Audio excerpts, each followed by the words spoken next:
Good morning. We continue with something new. For the last 6 years, we have been investigating extraordinary psychic events in sports. Moments of illumination, out-of-body experiences, altered perceptions of time and space, exceptional feats of strength and endurance, states of ecstasy. From personal interviews, books, magazines, letters, and dissertations, we have gathered more than 4,500 of these incidents from famous and not so famous athletes. These tales are part of a sports underground, stories that athletes sometimes tell each other, but that rarely appear in the sports pages. It's no wonder. Many of the experiences they reveal are surprisingly strange, and the athletes themselves often have trouble accepting them. I, Murphy, encountered this underground of spiritual experience after writing a semi-fictional tale about a golf pro named Chivas Irons, who taught the game with maxims from the Greek philosopher Pythagoras. The book, Golf in the Kingdom, triggered responses I had not expected. In the year following its publication, I heard dozens of bizarre and dramatic accounts about the spiritual mysteries of sport. Two such incidents illustrate the dilemma that many athletes face in trying to understand these strange events in their lives. The first took place at the San Francisco 49ers training camp in the summer of 1972. John Brodie, the 49er quarterback, liked golf in the kingdom and invited me to Santa Barbara, where the team... Sorry about that, got distracted. Where the team was training to see if we might write a book together on the psychic factors of athletics. Being a season ticket holder and a long-time fan of Brodie's, I found his offer hard to resist. But on the second or third day there, a drama began that I hadn't expected. After an afternoon workout, we drank beer with some of the team, and I was talking to some of them about our project. Before long, I was telling stories about unusual psychic events that occur in the game of golf. During my dissertation, one of the players said that the same kind of thing happened in football every now and then. Players sometimes change their shape and size for a split second, and it wasn't just in the eye of the beholder. They actually changed. He had seen it, and he could get other players to say so as well. I asked him if he could say some more about it. Some days there are miracles out there, he whispered. Yeah, miracles. It was a hot day, around 80 degrees, in the shady bar. Some of the players were getting up to go back to the training camp dinner. I asked him if he'd actually seen it happen, actually seen players change their shape and size. 5 or 6 times, he whispered.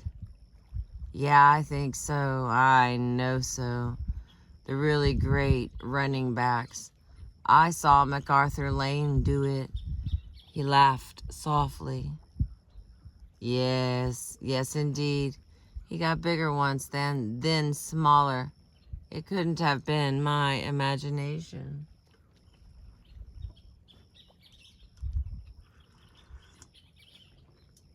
Was he putting me on? As we went to dinner, I wondered how many stories I had set with him. The next day, I saw him again in the college dormitory the team was using for their training quarters. Did he want to talk some more about the things he had told me? He towered above me in the corridor, masking a sense of surprise. "Tell me about what?" he smiled. "About the ghost story." No, it had been the beer and the heat. He hoped I didn't take it seriously. "But you seemed so convinced," I said. "You weren't putting me on." He seemed embarrassed. No, he hadn't been putting me on. He was just half drunk. "Yes, I was drunk," he said. "And you got me going with those stories of yours." Got me going. But forget it. He turned and went up to his room.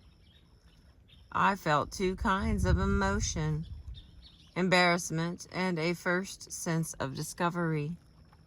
I had just seen a beautiful example of repression at work, and there was the thrill of unraveling a mystery about it. The thought occurred to me that I could track the story down like a detective. 2 days after our second meeting, he approached me during another beer drinking session. Now, he said he was confused about those spooky things, but by God, the more he thought about them, the more real they seemed. He had a hard time accepting them, but in the end, he couldn't reject them. What was even worse, he remembered other experiences that he had forgotten, like the time he heard a voice, a small, disembodied voice, talking to him about a game that was underway. He hadn't talked to anyone else about it. The whole thing was a little upsetting, he said. During the 10 days I spent at the 49er training camp, I watched his struggle with these potentially disturbing memories. He was stepping into an aspect of himself he had not explored and probably hadn't recognized before. A territory that his coaches and teammates rarely talked about.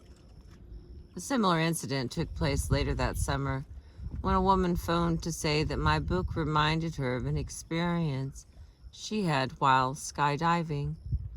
Some of the events I had described sounded like a time she had been caught in a thermal upwind and had ridden her parachute several thousand feet above the ground for over an hour.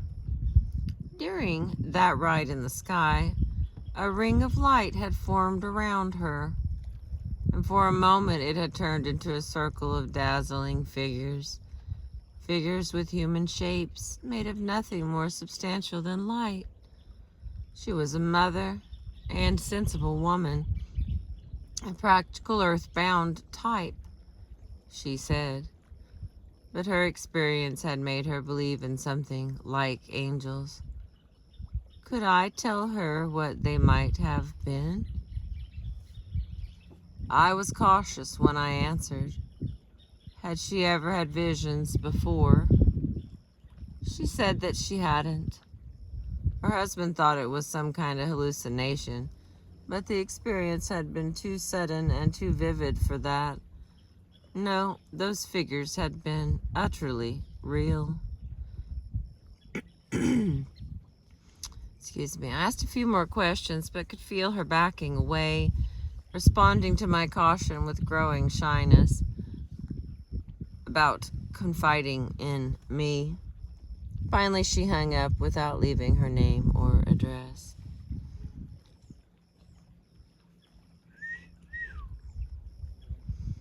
Okay. That conversation was a good lesson in talking to people about these things.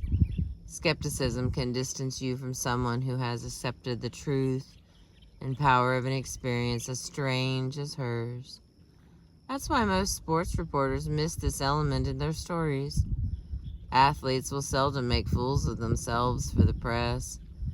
To understand these uncanny moments, you must approach them sympathetically.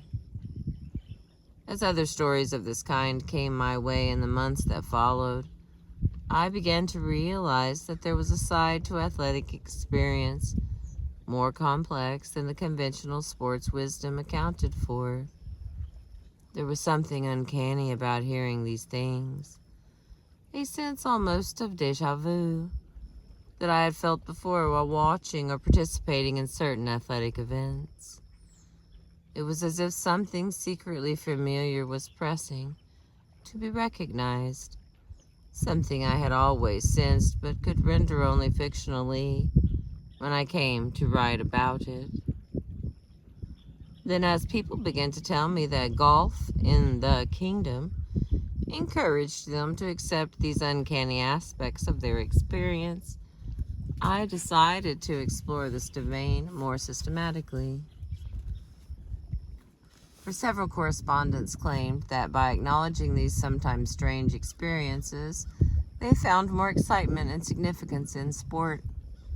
Games, they said, were more interesting than ever if you did not suppress these mysterious openings.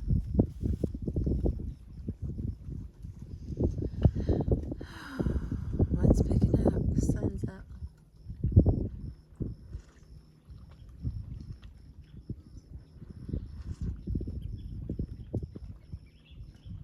What are you doing down there, buddy?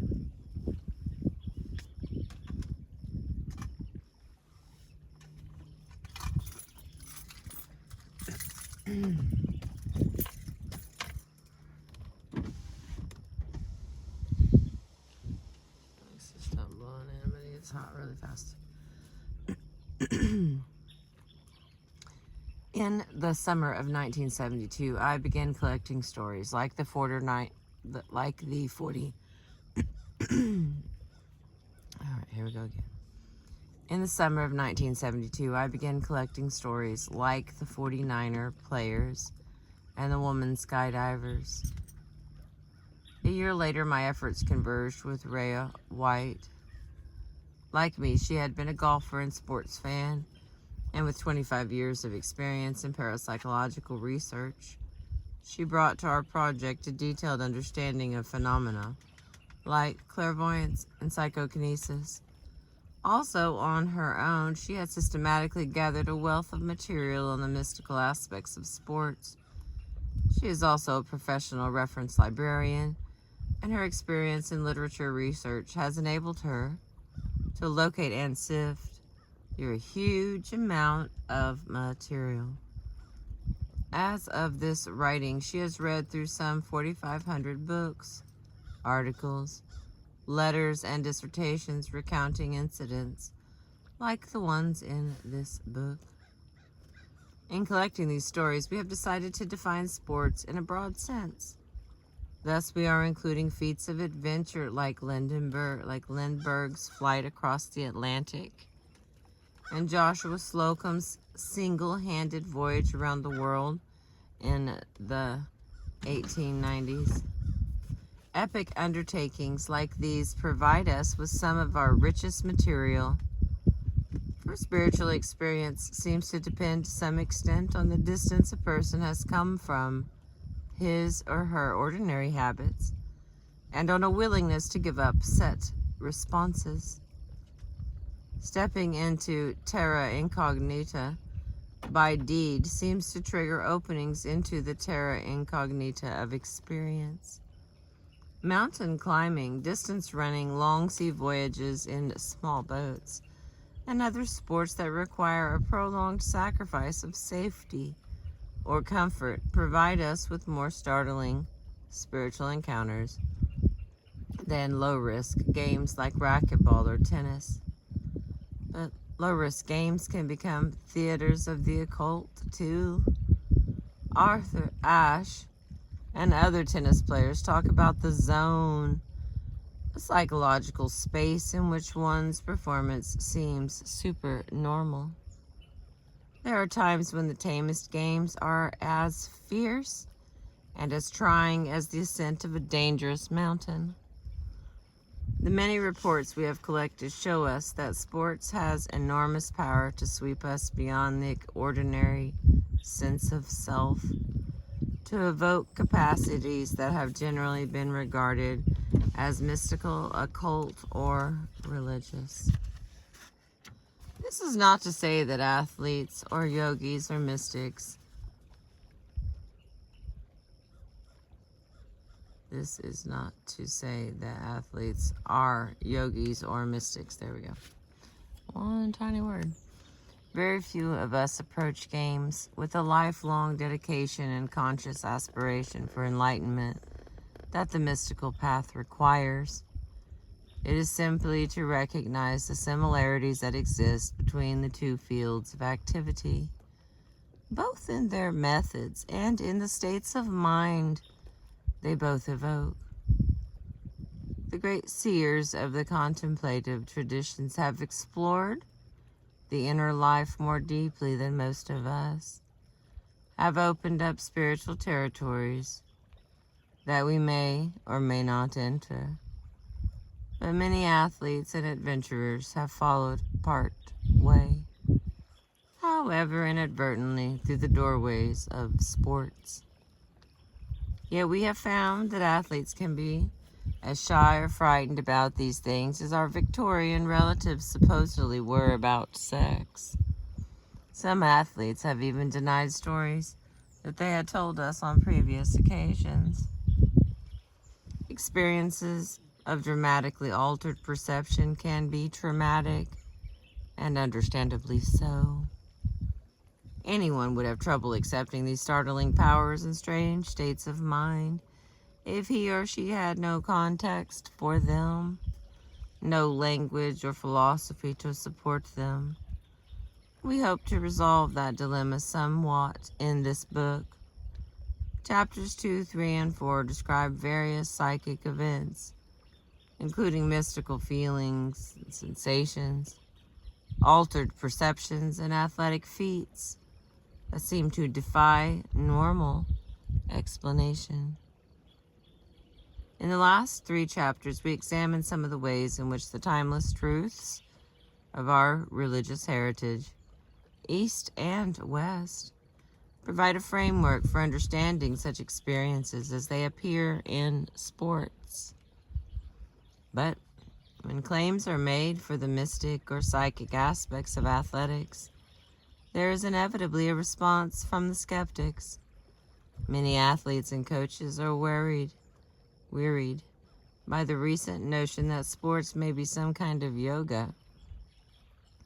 Marathon runner Frank Shorter, for example, said in a recent interview, "People are talking now about how running is supposed to produce some psycho-elevating morphine derivative in the blood, or it's supposed to be some sort of religious experience.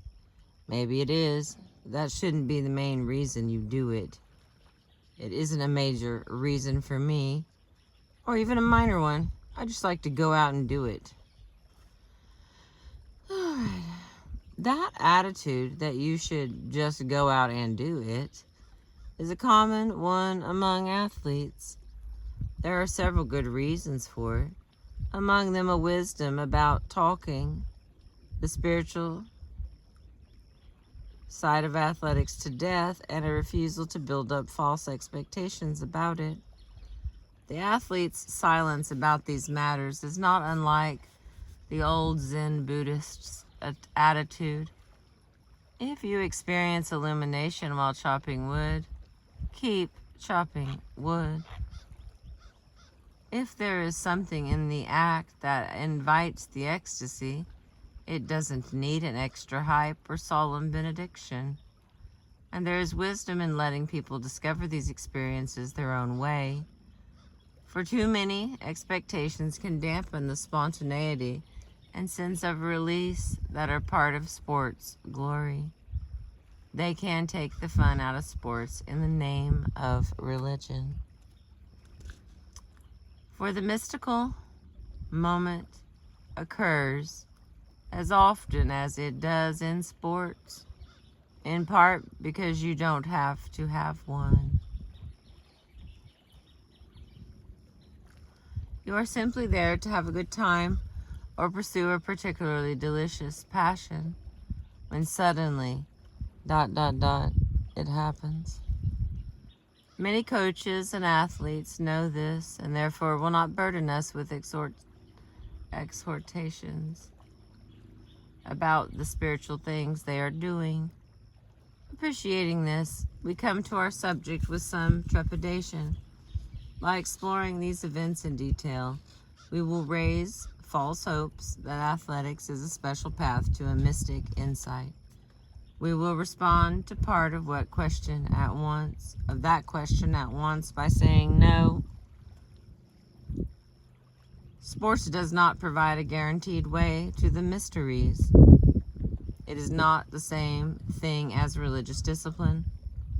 Part of its glory is that it is not, because both of us are avid fans, both as participants and as spectators. We do not want to ruin the fun we are having by loading sports with unnecessary baggage. Our aim instead is to enhance the understanding and enjoyment of sports by examining these phenomena. For there is some degree of blindness and fear about these things, and avoidance of the spirit in athletics. And this is as destructive to enjoyment and adventure as inflated claims or solemn incantations can be. Much that appears to be tough-minded wisdom turns out to be nothing but timidity and ignorance about the awesome richness of the human psyche that sports reveals. Alright, that's the end of chapter 1. I've been reading to you from this old goodie. Can we see it today? I'm gonna have to be honest with you, I can't see anything because the sun is in my face. But the book is called The Psychic Side of Sports, and that was chapter 1. We start on mystical sensations. Chapter 2 next. I appreciate you.